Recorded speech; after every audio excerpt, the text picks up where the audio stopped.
What's good, YouTube?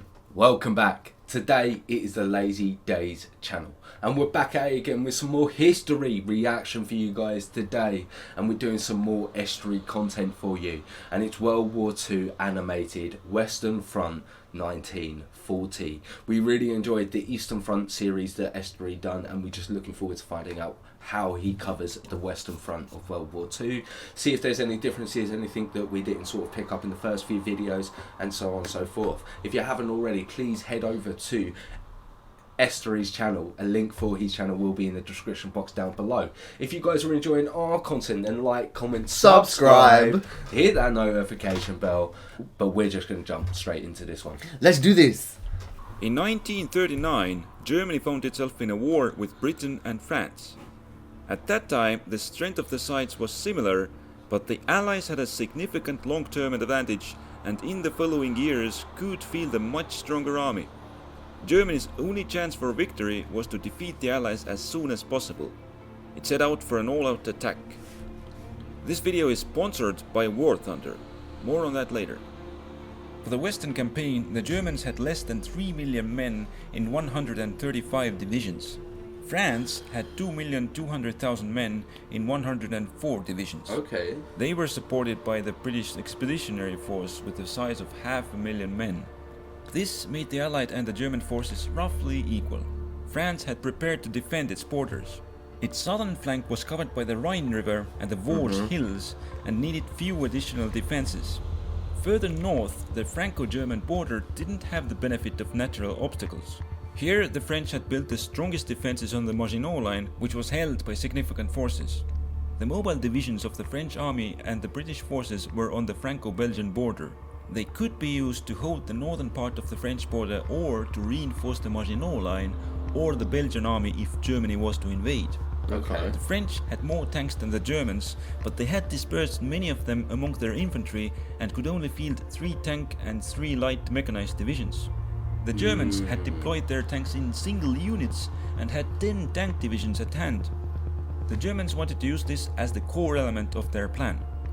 At first, they would invade the Low Countries.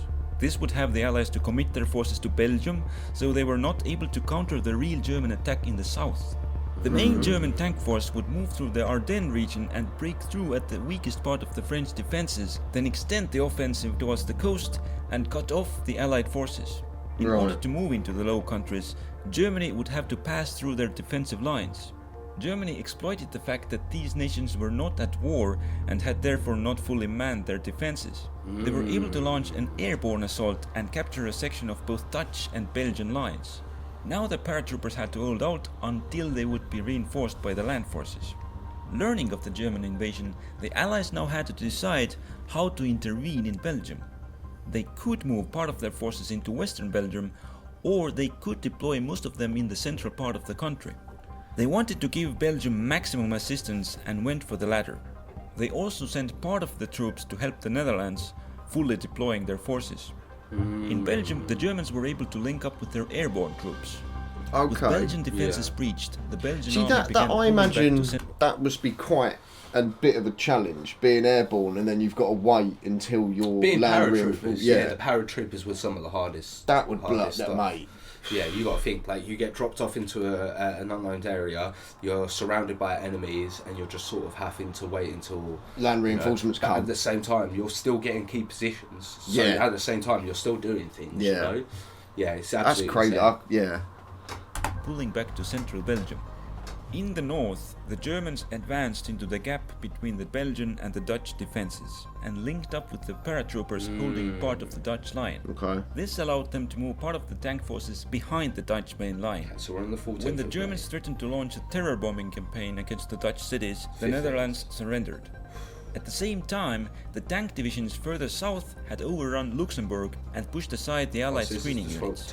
Soon they reached the prepared French defensive lines. The Germans launched a massive aerial bombardment.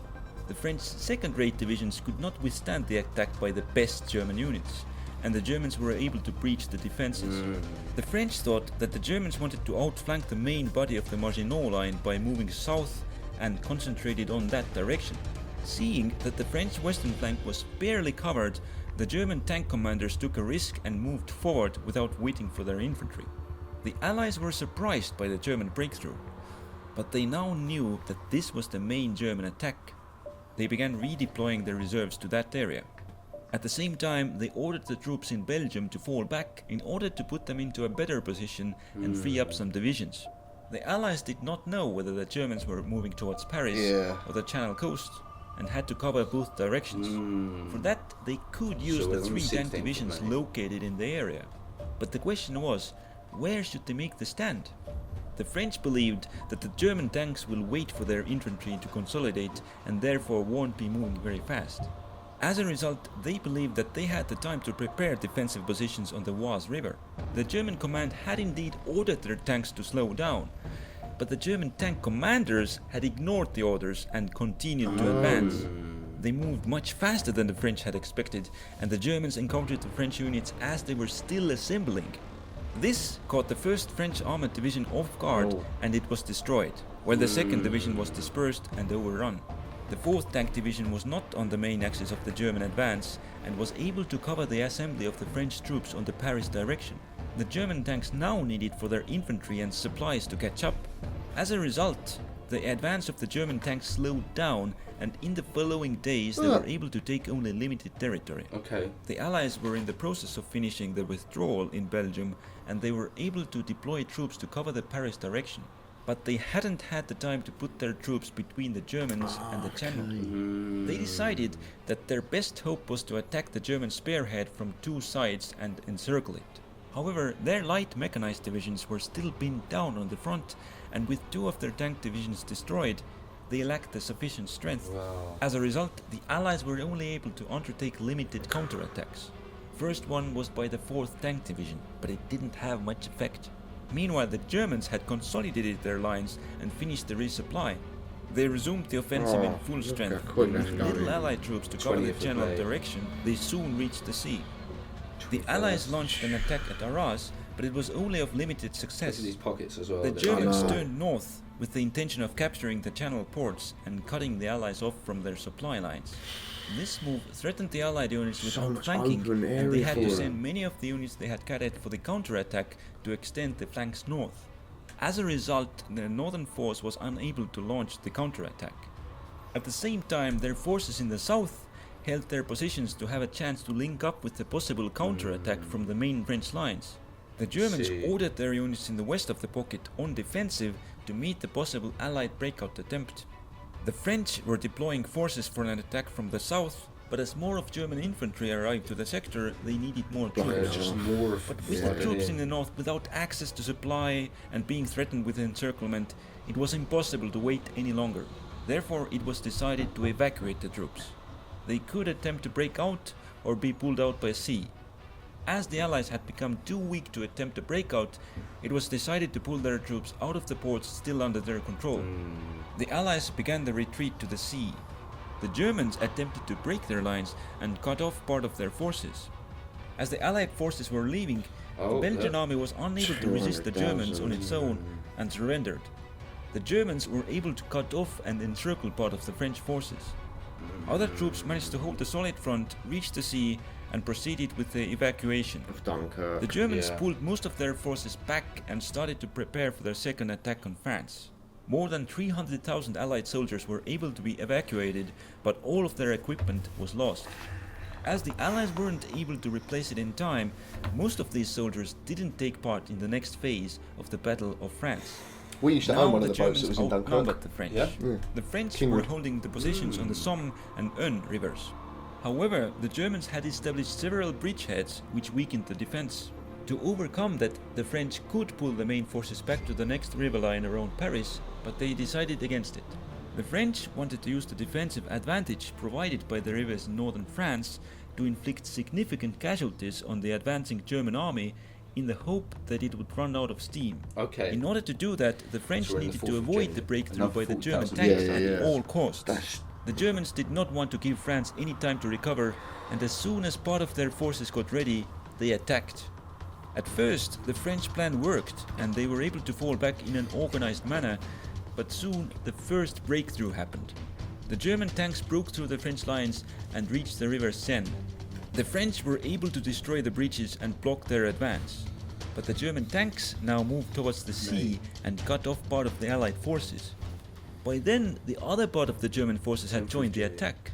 The French were able to slowly pull back, but eventually the German tanks were able to break through. Jesus. The French troops west of Paris had been Let's cut encircled off and that destroyed, population. and as a result, the Germans were able to cross the Seine unopposed, and the French lacked the troops to contain them. The French command was afraid that now their troops were going to be encircled, and ordered them to break contact with the Germans and move further south to make a stand on the Loire River. The defense of Paris was abandoned, but the withdrawal broke the cohesion of the French armies, and the German tanks were able to fully break through into the French rear. Germany wanted not to allow the French forces to escape and attempted to cut off and destroy as much of them as possible. With most of the French army moving on foot, the tanks could easily outmaneuver them. They pushed deep into the French Scary, rear bro. and made Mate. Imagine it. Like, you're being told to Hundreds run, and of thousands of men are chasing after you, and you're just trying to run. You're trying to pull back, and you're getting outmaneuvered by a panzer. Yeah. Just popping out of a tree line or something. Mate. It's crazy. It's honestly, it's I'd absolutely shit insane. myself, mate. I would have shat myself well before then. and many of the French units were caught or bypassed and dispersed. With most of the French army in the west in retreat, the largest portion of intact French forces were behind the Maginot Line. They had pulled a lot of the forces off from line into field divisions, which could pose a threat to Germans. The Germans set out to destroy them. They attempted to overwhelm the French defenders by attack from all directions. Their main force would move in from the west, while the tanks outflanked the line from the south. At the same time, they launched attacks through the weakened line from north and east. Wow. Meanwhile, the French had reached the Loire 18th River in of force June, bro. and attempted to It's make like a a month stand. until it's nearly 2 However, months. they were and unable they've- to cover all the crossings, and on the same day, the pursuing German forces crossed the river. The French continued the retreat. At the same time, the German tanks overran the French forces retreating in the north. The French in the east were unable to form a Yeah, solid bro, front it's against the insane. German offensive from several directions, and the Germans were able to encircle them and push them into a small pocket, making them surrender. Only a small part of the French I didn't forces think was a- able to a survive the country could retreat, get taken over and so the odds quick. had become too unfavorable to continue the war. Although I had the no French idea were that it was that successfully quick. resisting attempts by Italy to cross the Alps, they were unable to resist Germany. They agreed to German terms and signed the armistice, which would come into effect 2 days later. Yeah, too. There were several reasons why France lost the campaign, but lacking good tanks was not one of them. Yeah. Okay. Very good episode. I really enjoyed it. I enjoyed that. I I'm wasn't. so surprised they took it over so quickly. Yeah, it was just rapid manoeuvres, mate. It that's was why it was movement. called a Blitzkrieg. Yeah. You know, the tanks doing that. But I didn't know that the tank commanders were ignoring orders. That sounds a bit funny to me, because I've always been on the understanding that the plan was to Blitzkrieg and use an armoured division as. But I think as what a he meant, thing. I think what they were saying was like they wanted their men to catch up, but the tanks just kept going, and then there was a part where they had to stop and slow down for Yeah. the men to actually allow them to catch up. Yeah, I don't know. Like I said, I don't know if that's actually the case, because like I've always been like, to my knowledge, I've always understood that what the Germans were meant to do was a blitzkrieg. So send the tanks in and let them go first, Yeah. and just absolutely blitzkrieg them with the tanks and give them no time to react. I So understand. I think yeah. they might have gone a bit too far, and then commanders asked them to Yeah, stop. if they've and gone do this. too far, Yeah. and the men are meant to be right, like basically close behind them. Yeah, I can Yeah. see that. Yeah. I really enjoyed it. If you guys enjoyed this reaction, then please like, comment, subscribe. hit that notification bell. But we will catch you in the next video. See you in a bit.